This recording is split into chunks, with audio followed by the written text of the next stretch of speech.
আন্তর্জাতিক মহলে যখন টিউলিপকে নিয়ে বিতর্ক চরম পর্যায়ে তখন অভিযোগ উঠেছে তার খালাতো বোন সাইমা ওয়াজেদ পুতুলকে নিয়ে। সূত্রের খবর, তাকেও ছাড়তে হতে পারে বিশ্ব স্বাস্থ্য সংস্থার দক্ষিণ পূর্ব এশিয়ার আঞ্চলিক পরিচালকের পদ। সম্প্রতি ছাত্র জনতার গণ অভ্যুত্থানে ক্ষমতা ছেড়ে পলাতক সাবেক প্রধানমন্ত্রী শেখ হাসিনার পরিবারের সদস্যদের বিরুদ্ধে নানা অভিযোগ উঠে আসছে। ইতোমধ্যে দুর্নীতিকাণ্ডে বিতর্কিত সাবেক প্রধানমন্ত্রীর ভাগ্নে টিউলিপ ব্রিটিশ মন্ত্রীর পদ থেকে পদত্যাগও করেছেন। এবার দুর্নীতির অভিযোগে নাম আসছে সাইমা ওয়াজেদ পুতুলেরও, যিনি বর্তমানে বিশ্ব স্বাস্থ্য সংস্থার দক্ষিণ পূর্ব এশিয়ার আঞ্চলিক পরিচালক। অভিযোগ, যোগ্যতা না থাকা সত্ত্বেও বিশ্ব স্বাস্থ্য সংস্থার আঞ্চলিক পরিচালক পদে সাইমা ওয়াজেদ পুতুলকে নিয়োগ দিতে রাজনৈতিক প্রভাব খাটানো হয়েছে। প্রাথমিক অনুসন্ধানে এই অভিযোগের সত্যতা পাওয়ায় ইতিমধ্যেই তদন্ত শুরু করেছে দুদক। শেখ হাসিনার কন্যা সাইমা ওয়াজেদ পুতুলের বিশ্ব স্বাস্থ্য সংস্থায় চাকরির তথ্য চেয়ে এবার পররাষ্ট্র মন্ত্রণালয়ে চিঠি দিয়েছে দুর্নীতি দমন কমিশন। জানা গেছে, সাইমা ওয়াজেদ পুতুলকে অপসারণ করতে প্রয়োজনীয় উদ্যোগ নিয়েছে দুদক। তাকে অপসারণের ব্যবস্থা নিতে দুই মন্ত্রণালয়ে চিঠি পাঠানোর সব প্রস্তুতিও চূড়ান্ত করা হয়েছে।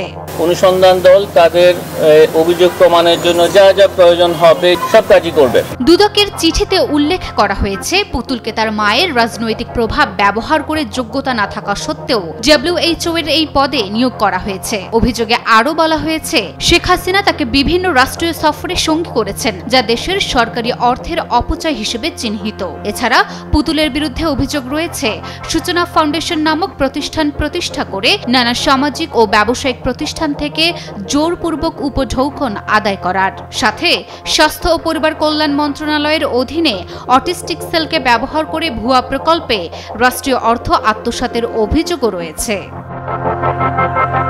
দুদক মনে করছে, এমন দুর্নীতিগ্রস্ত ব্যক্তি বাংলাদেশ কর্তৃক মনোনীত হয়ে WHO এর একটি সম্মানজনক পদে দায়িত্ব পালন করে যাওয়া দেশের জন্য মর্যাদা হানিকর এবং বিশ্বমণ্ডলে দেশের সুনাম ব্যাপকভাবে ক্ষতিগ্রস্ত হওয়ার জোরালো আশঙ্কা রয়েছে।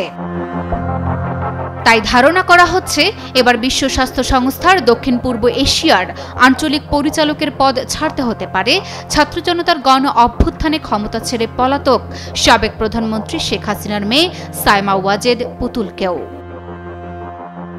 শুধু পুতুল নয়, শেখ হাসিনার ছেলে সজীব ওয়াজেদ জয়ও বর্তমানে তদন্তের আওতায় রয়েছে। সম্প্রতি যুক্তরাষ্ট্রের ফেডারেল ব্যুরো অফ ইনভেস্টিগেশন তার বিরুদ্ধে সন্দেহজনক লেনদেনের তথ্য প্রকাশ করেছে। পাশাপাশি রূপপুর সহ অন্যান্য বড় প্রকল্পে তার নামে দুর্নীতির অভিযোগ উঠেছে। লুনা আফরোজ নিপা, নিউজ 24।